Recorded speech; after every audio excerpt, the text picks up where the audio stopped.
키워드 봤고요. 이번에는 이슈를 따라가 보겠습니다. 두 분 함께합니다. 토마토 투자클럽 김진환 전문가, 루크투자연구소 임순재 대표 모셨습니다. 안녕하세요. 네, 안녕하십니까. 예, 두 분과 함께 다뤄볼 첫 번째 이슈입니다. 여전히 AI 뜨거운 감자입니다. 그런데 어제와는 조금은 좀 다른 양상입니다. 이 무더기로 급등을 했다면 오늘 같은 경우는 이 칩 쪽은 약세 움직임, 그리고 소프트웨어 쪽으로의 강세 흐름을 보여주고 있습니다. 거기에다가 AI 여러 가지 이슈들 여전히 현재 진행형인 상황인데요. 그럼 먼저 김진환 전문가님부터 한 줄 평해 주실까요? 네, 내려와 있는 반도체 섹터에 관심을 두자라고 말씀드립니다. 내려와 있는 반도체 섹터, 오늘 아무래도 반등 분위기가 뚜렷하니까 오른 종목군보다는 아닌 쪽을 보신 것 같고, 그리고 임순재 대표님은요? 네, 조정호 재상승 기대라고 했습니다. 네, 먼저 김진환 전문가님부터 설명해 주세요. 네, 재작년이었습니다. 조 바이든 행정부가 칩스 와 아메리카라고 해가지고 이제 반도체 지원법을 2022년 8월에 발효를 했습니다. 그래서 그 당시 69조의 보조금을 지원하는 내용이 담겼고요. 우리나라 같은 경우에는 어제 이슈플로에서 다뤘었죠. 세제 감면 혜택, HBM 섹터 쪽에 세제 감면 혜택 그런 뉴스도 나왔습니다. 조금 그러니까 우리나라 같은 경우에는 반도체 보조금이 조금 이렇게 지원이 좀 늦은 감이 좀 없지 않아 있는데 그만큼 지금 반도체 패권 전쟁이 좀 일어나고 있다라고 보시면 되겠습니다. 일본도 마찬가지죠. 그래서 반도체 섹터가 상당히 중요하니까요. 이제 앞으로에. 그래서 그리고 이제 이번에 오픈 AI 이제 샘 올트먼이 이제 방안을 이미 지금 해 있습니다. 그래서 미국 의회와 이제 반도체 제조 공장 이제 설립에 대해서 논의를 했다라는 또 뉴스도 오늘 또 이제 밤에 나왔거든요. 어제 밤에요. 그래서 이런 부분을 봤을 때 결론적으로 계속해서 반도체 섹터는 지속적으로 투자하고 있고 국가들 여러 나라들이 다 정부의 어떤 차원에서 지원을 하고 있음을 좀 알 수 있습니다. 그리고 지금 AI에 대한 투자를 지금 하지 않으면은 이제 기업이 이제 존립 자체가 이제 불가능하다 이런 어떤 의식이 지금 다들 이렇게 팽배해 있죠. 여기에 이제 SK 하이닉스 실적 발표를 다시 한번 제가 뜯어보면은 주력 제품인 DDR5랑 이제 HBM3 이 매출이 전년 대비 각각 4배, 5배로 올랐습니다. 근데 이게 지금 중요한 것이 아니라 HBM3가 아니라 이제 올해는 HBM3E거든요. 이제 한 단계 더 진보한 그런 칩인데 이 물량을 이제 준비하고 있는 겁니다. 이게 이제 5세대 HBM 반도체인데 그러니까 이런 부분을 생각을 해봤을 때 반도체가 지금 내려간다고 해서 끝났냐? 그거는 아니라고 보거든요. 그래서 오늘 오히려 좀 온디바이스나 CXL이나 여러 가지 반도체 섹터가 조금 내리는데 이런 부분 말고도 HBM 섹터는 좀 그간 온디바이스랑 CXL에 가려서 좀 많이 좀 내려와 있거든요. 그래서 그런 종목들을 조금 접근하시면 어떨까 이런 생각을 하거든요. 왜냐하면 HBM 같은 경우에는 연평균 60%씩 성장하는 그런 산업입니다. 섹터입니다. 그렇기 때문에 지금 보셔야 되겠고요. 특히 내릴 때가 저희는 기회라는 점 다시 강조해 드립니다. 그리고 이제 만약에 보신다면은 한미 반도체 HBM 섹터의 예전 대장이었지 않습니까? 박스권 흐름인데 좀 내려와 있을 때 한 5만 원대 일 때 매수를 하셨다가 박스권으로 6만 원 이상일 때 매도하시는 그런 박스권 전략도 좋고요. 그 다음에 조금 이제 대응이 좀 느리신 분들께서는 SK 하이닉스 같은 경우에 HBM 섹터 거의 점유율이 50% 이상이거든요, 지금. 그렇기 때문에 SK 하이닉스도 내리면은 접근하시는 전략, 좋습니다. 네. 네. 저희가 조금은 다른 이름으로 이번 주 내내 AI라는 주제를 다룹니다. 조금씩 내용은 달랐지만 어쨌든 핵심은 이 AI였는데요. 오늘 장에서는 다소 좀 밀려 내려가고 있지만은 계속 봐야 될 부분은 맞다. 그래서 많이 올랐던 종목 조정받을 때가 이때가 기회다 설명을 해주셨고, 다음으로는 임순재 대표님은 조정 후 다시 갈 거다 이렇게 보시는 거죠? 네, 그렇죠. 일단 일시적으로 좀 조정이 이제 좀 불가피한 단계 좀 많이 올랐죠. 그거에 따른 이제 조정이 불가피하다라고 보여지고요. 특히 이제 오늘 같은 경우는 이제 지난 밤이었죠. 인텔이 이제 지난 이제 4분기 실적을 발표했습니다. 3분기 실적 자체는 시장 예상치를 상회할 만큼 실적이 좋은 발표를 했는데 문제는 이제 가이던스가 좀 문제였다라고 보시면 되는데요.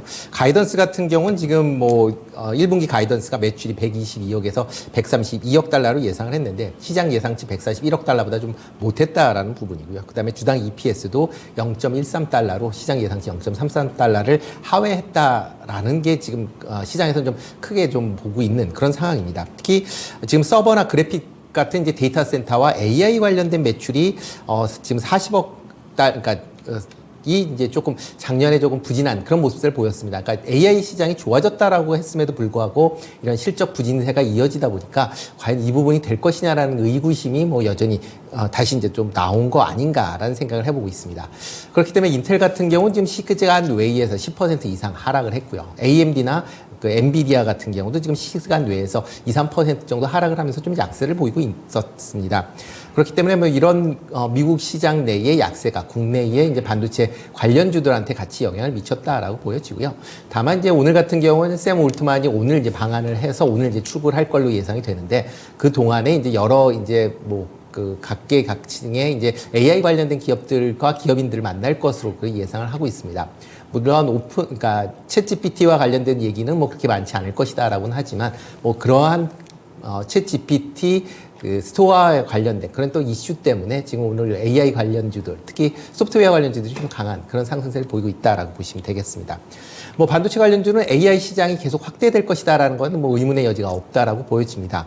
특히 뭐 TSMC나 그다음에 SK 하이닉스의 실적에서도 나왔듯이 현재 그 AI와 관련된 그런 반도체 생산량이 지금 꾸준히 증가세가 이어질 걸로 올해도 이제 예상을 하고 있고요. 그렇다라고 하게 되면 올해 내에 이런 HBM과 관련된 그런 이제 밸류체인에 있는 기업들은 여전히 관심을 가지셔야 되지 않을까 싶습니다. 뭐 좀 전에 해주셨던 한미반도체 뭐 여전히 좀 관심 있게 좀 보실 필요가 있다라고 보여지고요. 그다음에 이제 최근에 이제 온디바이스 AI 관련돼서 어버브 반도체도 일단 뭐 좀 조정이 발생을 한다라고 하게 되면 저가 매수의 관점에서 뭐 접근하셔도 되지 않을까라는 생각을 해보고 있습니다. 네, 한미반도체 두 분이 공통분모를 좀 주셨고 또 이번 주에 김진환 전문가는 또 다른 시간에서도 이 한미반도체를 얘기를 해주셨는데 궁금한 게 HBM의 진짜 수혜주라는 점은 시장에서 어느 정도 다들 공감을 하실 텐데요. 상반기에 강하게 오르고 나서 이후에도 AI라는 키워드가 상당히 좀 중요하고 시장에서 점차 세력이 커짐에도 불구하고 한미반도체의 침묵이 꽤 오래 이어지고 있습니다. 거의 한 6개월 정도 된 것 같은데 그 이유는 어디 있다고 보세요? 네, 아무래도 작년 3분기 실적 발표가 조금 상당히 뭐 어닝 쇼크라고 하는 상당히 안 좋았습니다. 뭐 당연히 근데 HBM 이제 관련한 매출은 이제 올해 1분기부터 잡히거든요. 근데 그런 부분을 시장이 알고 있었는데 좀 너무 과민 반응한 것이 아닌가 합니다. 그 당시 뭐 파두의 어떤 사태도 있었지 않습니까? 그렇죠. 네, 뭐 실적을 부풀려서 뭐 상장을 했다는 그런 보도 때문에 민감한 상태였는데 그때 하필이면 그때 한미반도체가 실적 발표가 좀 나왔습니다. 네. 근데 이번에 4분기 실적 발표에서 오히려 뭐 TC본더에 대한 어떤 매출이 상당히 뭐 잡힌 것도 아니었는데 뭐 상당히 실적이 좋았거든요. 그런 부분이 있고 그다음에 이제 제가 지난 방송에도 말씀드렸는데 하이브리드 본딩 이제 관련해서 이제 그 부분이 이제 앞으로 중요하거든요. HBM 섹터에서. 근데 네. 그 부분에 대한 어떤 장비 지금 개발을 하고 있기 때문에 그런 부분에 있어서 좀 관심이 있거든요. 제가. 예, 그래서 예, 관심 두실만 합니다. 그런 부분에서요. 한미반도체는 이미 4분기 실적이 지난 18일에 나왔네요. 그래서 3분기에 정말 별로 안 좋은 최악의 실적을 찍고 4분기 좀 돌아서고 앞으로 더 좋아질 거다 이렇게 또 얘기를 해주시니까 조금 더 이제 지금 접근을 해본 타이밍이다. 좀 분할 매수 가능하지 않을까 이렇게 해서 두 분 나란히 또 유망주로 체크를 해주셨어요. 다음 이슈 넘어가 보겠습니다. 이번에는 제약바이오로 시선을 확 옮겨보겠습니다. 제약바이오 중에서도 군계이라 최근 들어서 HLB 그룹주들의 급등이 눈길을 끌고 있습니다. 지금 현재도 HLB 그룹주들이 다 오르거든요. 뭐 파나진도 18% 급등, HLB 테라퓨틱스도 나란히 두 자릿수대 상승세 보여주고 있는데 먼저 김진환 전문가님 한 줄 평해주세요. 네, FDA 허가까지 남은 건 오는 3월 말에 FDA 파이널 리뷰다. 말씀드립니다. 네. 그리고 임 대표님은요? 네, 출시해야 출시된 것이다. 네. 두 분은 약간 또 온도차가 있습니다. 먼저 일정이 궁금합니다. 임박했다고 하는데 뭐 그 사이에 허들이 좀 있긴 있나 봐요. 김진환 전문가님. 네, HLB의 이제 간암 치료제가 미국 식품의약국이죠. FDA 이제 허가가 임박했다는 소식이 이제 어제 나오면서 어제부터 뭐 강하게 수급이 몰리고 있습니다. 근데 긍정적인 부분은 기관은 계속해서 매수하고 있었습니다. 1월 한 17일 정도부터인가요? 중순부터 계속 매수를 해주고 있었고 웨인 같은 경우에 어제 60만 주 이상 순매수 해줬습니다. 오늘도 지금 순매수가 들어오는데 그런 수급적인 부분이 우선 좋습니다. 그러니까 뭐 지금 단기적인 어떤 이슈 아닌가 뭐 허가 임박했다는 뉴스로 이렇게 뭐 많이 상승을 하는데 이게 맞는가 이러실 수 있는데 저는 근데 어떻게 보냐면요. 이거를요. 그러니까 지금 HLB 같은 경우에는 시총이 코스닥에서 3위입니다. 그러니까 1위가 에코프로 BM이고 2위가 에코프로고요. 그다음에 3위가 HLB인데 오늘 저는 뭐 코스닥 같은 경우에 상당히 긍정적으로 보거든요. 지금 잘하면은 돌릴 수도 있다라는 과감한 그런 말씀을 좀 드리는데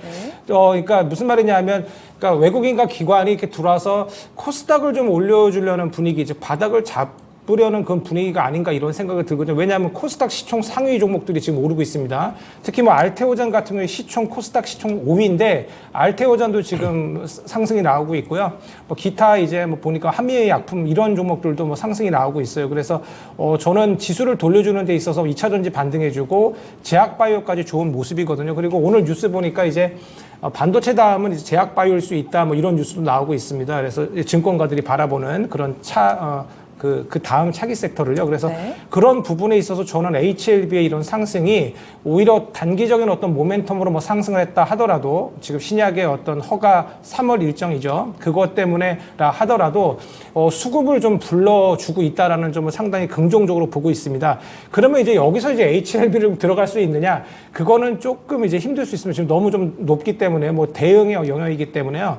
그래서 오히려 저는 2월에 일정에 있는 셀트리온 쪽을 좀 보고자 합니다. 그래서 셀트리온 헬스케어 같은 경우에 2월 29일에 미국의 자가 면역 질환 치료제 진펜트라 그걸 출시할 예정이거든요. 2월 말 일정입니다. 그러면 이제 셀트리온 헬스케어는 셀트리온에 합병이 됐기 때문에 그리고 이제 셀트리온 제약 같은 경우에 이제 6개월 뒤에 5개월 정도 안에 이제 다시 합병의 어떤 이슈가 있거든요. 셀트리온과. 그렇기 때문에 셀트리온 제약도 지금 수급이 좀 잘 붙고 있어요. 지금 기관이 연속해서 순매수하고 있습니다. 그래서 셀트리온 제약을 보시는 것이 어떨까 합니다. 네.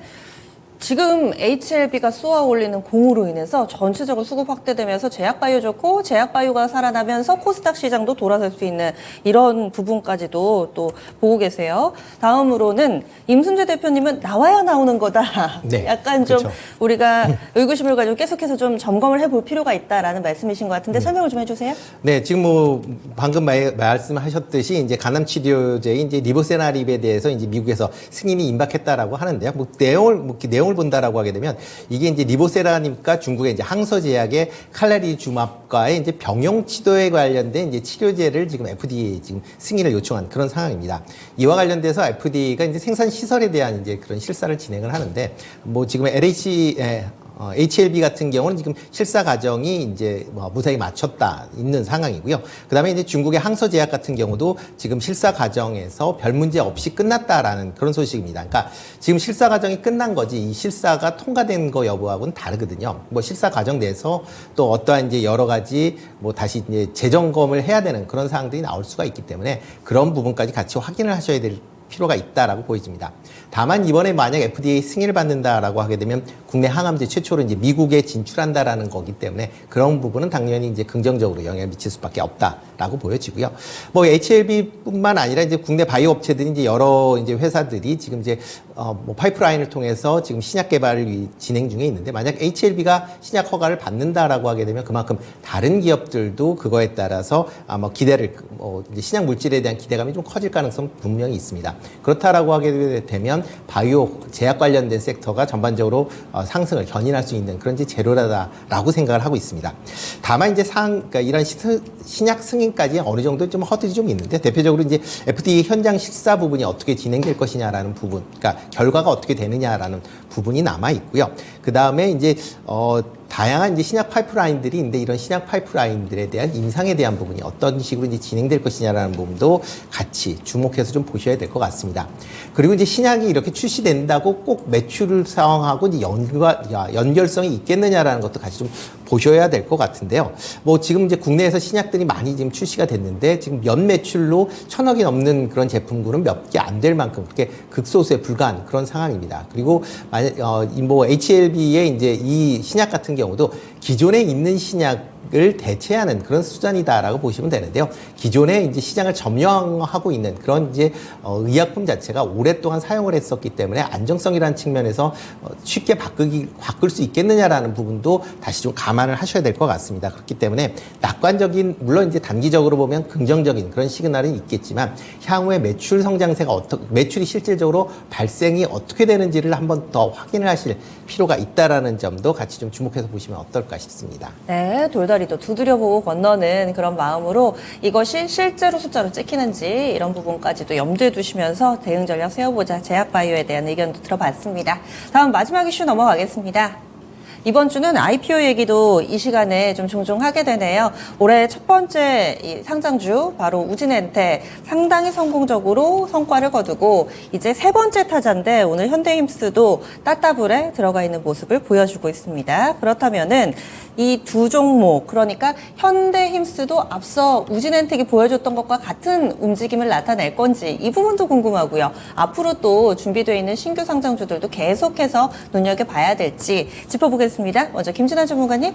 네, 신규 상장주에 대한 관심은 지속될 것이라고 말씀드립니다. 오, 이미 답을 주신 것 같아요. 관심은 지속될 것. 그리고 임 대표님. 네, 뭐 당분간 시장 관심 지속된다. 뭐 저 비슷한 내용. 네. 동일하게 의견을 주셨는데요. 김진환 전문가님이 앞서서 팁을 상당히 많이 주셨잖아요. 이번 주에 오랜만에 상장하고 사이즈 작으면 간다 이렇게 팁을 주셨는데 현대힘스도 그 케이스인가요? 현대힘스는 근데 2,500억 시총이었거든요. 처음에 이제 시작을 할 때. 근데 네. 이제 오늘 4배가 됐습니다. 그래서 1조대 종목이 됐습니다. 그러니까요. 선박 기자재인데요. 근데 조금 뭐 당연히 펀더멘탈 쪽으로는 절대, 그러니까 많은 분들이 이건 고평가라고 하실 겁니다. 근데 저희 뭐 코스닥 같은 경우에도 마찬가지지만 거의 테마장이지 않습니까? 한국장은 어떤 테마가 뭐 강하면은 그쪽으로 많이 좀 몰리는데요. 특히나 조금 그렇습니다. 그러니까 한 테마라는 것이 코스닥이나 코스피가 좀 많이 밀리면은 또 한쪽으로 많이 몰리기 때문에 뭐 장이 별로 또 좋지 않을 때도 좀 상당히 주목을 많이 받거든요. 그게 그러니까 우진엔텍이었습니다. 시총도 상당히 작았었죠. 근데 오늘 지금 보니까 우진엔텍은 지금 상한가를 좀 연이틀 주고 이제 오늘은 조금 많이 갔다가 좀 내리는 그런 모습입니다. 그래서 신규 상장 테마는 조금 근데 조심을 하셔야 됩니다. 처음에 그러니까 공모를 받으셔갖고 싼 가격에 가지신 분들은 거의 뭐 첫날에는 거의 따상이기 때문에 보유하셨다가 이제 그 다음날 매도하시는 전략이 좋은데 이렇게 거의 둘째 날 상장 이틀날부터는 조금 이제 조정이 나올 수도 있는 모습이거든요. 그러니까 우진혜택 말고도 다른 종목들은 조금 좋지 않은 그런 모습을 좀 보이기도 합니다. 뭐 드림 인사이트 이런 종목들 같은 경우에 그 스펙 합병 상장이었는데 조금 좋지 않은 모습이거든요. 그래서 첫날에는 좀 상당히 강한 모습인데 둘째 날이나 셋째 날에 만약에 접근하신다고 하신다면 그거는 저는 말리고 싶습니다. 그래서 상장 첫날 관심이 있는데 물론 뭐 우진혜택 같은 경우에는 점사이기 때문에 살 어떤 여유도 주지도 않고 그냥 올라가 버렸는데 그런 케이스는 제가 말씀드린 시총이 막 1,000억 미만의 아주 상당히 작은 시총이 500억도 안 됐었던 종목이거든요. 그런 종목이기 때문에 되는 거고요. 그래서 현대힘스 같은 경우에 시총이 2,500억짜리가 1조가 됐기 때문에 요거는 좀 이렇게 다음 날, 즉 내일, 그러니까 저희 이제 다음 주 월요일이죠. 그러니까 월요일에는 조금 저는 이거를 다시 접근하신다면 조금 주의를 하셨으면 좋겠습니다. 이런 종목은요. 근데 이제 저희는 이제 신규 상장을 봐야 되니까 다음 주를 봐야 되는데 다음 주는 이제 폴스뱅크라는 종목이 이제 월요일 날 상장을 하고요. 스펙 합병주로 이제 레이저 옵틱이라는 것이 목요일 날 이제 스펙 합병으로 상장하게 됩니다. 근데 이 두 종목 같은 경우에도 여태까지 어떤 분위기를 봐서는 뭐 상당히 좋은 모습을 예상해 볼 수 있거든요. 그래서 신규 상장주 같은 경우에는 뭐 첫날 정도 뭔가 트레이딩을 잘 하시는 분들께서는 상한가를 보시고 접근할 수는 있으나 근데 둘째 날, 셋째 날부터는 좀 조심하시는 전략 그렇게 추천드립니다. 네. 그래서 초반에 좀 기회가 있고 나중에는 좀 조심하자. 난이도 올라간다 얘기를 해주시네요. 그리고 임 대표님은요? 네, 뭐 비슷한 뭐 내용입니다. 지금은 현재 뭐 신규 IPO들이 계속 이제 상장이 되는데 지금 뭐 시장 전체적으로 약간 뭐 특별히 이제 주도주가 뭐 없이 지금 주가 횡보를 보이고 있는 그런 상황이고요. 그러다 보니까 이제 신규 IPO에 대한 관심 사항이 큽니다. 특히 이제 신규 IPO 같은 경우는 회사 밸류라는 측면보다는 일단 뭐 최근에 이제 공모 가격이 뭐 생각보다 조금 낮게 형성되는 경우들이 많기 때문에 그런 걸 감안한다라고 하게 되면 뭐 그런 부분에 좀 관심을 갖는 거고요. 그리고 또 상장을 했을 때 지금 수급에 의해서 움직인다라고 보시면 될 것 같습니다. 특히 신규 상장을 할 경우에 실질적으로 유통 물량이 그렇게 많지 않은 그런 상황입니다. 그렇기 때문에 만약 이런 상황에서 뭐 어느 정도의 조그만 수급이라도 붙는다라고 하게 되면 주가가 좀 더 탄력적으로 움직일 가능성은 충분히 있다라는 점도 물론 이제 뭐 개인 투자자들한테는 좀 메리트로 작용할 가능성은 있는데요. 그렇지만 이런 종목들이 일단 수급에 따라서 움직이기 때문에 그런 점은 좀 주의를 하실 필요가 있지 않을까라는 생각이 들고요. 일단 뭐 공부주에 관심 있는 투자자들은 뭐 청약 뭐 당연히 뭐 다 하시는 게 맞을 걸로 이제 보여지고요. 다만 이제 트레이닝 관점에서 본다라고 하게 되면 단기적인 그런 이제 트레이닝으로 접근할 필요가 있다라고 보여집니다. 특히 이제 1월달, 2월달에 지금 뭐 지금 여러 이제 공모주들이 이제 청약이 예정이 되어 있는데요. 특히 이제 1월 같은 경우는 1월 25일, 26일에 이제 스튜디오 3위기 1월달 마지막 이제 청약이 예정이 되어 있고요. 2월 같은 경우도 뭐 이메이트, 그다음에 K웨더, 코셈, 뭐 APR, 그다음에 오성 헬스케어, 그다음에 이 외에 이제 스펙 상장주들이 이제 있을 예정입니다. 이런 종목들에 대해서는 뭐 여전히 조금 뭐 관심 있으신 분들은 이런 쪽에 공모주에도 뭐 투자해 보실 필요가 있지 않을까라는 생각을 해보고 있습니다. 네, 일정들까지 쫙 다 정리를 해주셨는데 오늘도 지금 청약 들어가 있는 업체들이 있습니다. 스튜디오 3윅은 오늘 마무리가 돼가지고요. 다음 달에 상장하고 또 다음 주에 신규 상장하는 포스뱅크도 관심이 상당히 높으시던데 이렇게 일정들은 좀 주줄이 진행이 되니까 청약시장 관심 있으신 분들 충분히 대안이 될 수 있으니 꾸준히 좀 보자. 그리고 또 일정 꼼꼼하게 정리하자 얘기해 주시네요. 수고해 주신 두 분과는 여기서 인사 나눌게요. 한 주간 수고 많이 하셨습니다. 네, 감사합니다. 고맙습니다.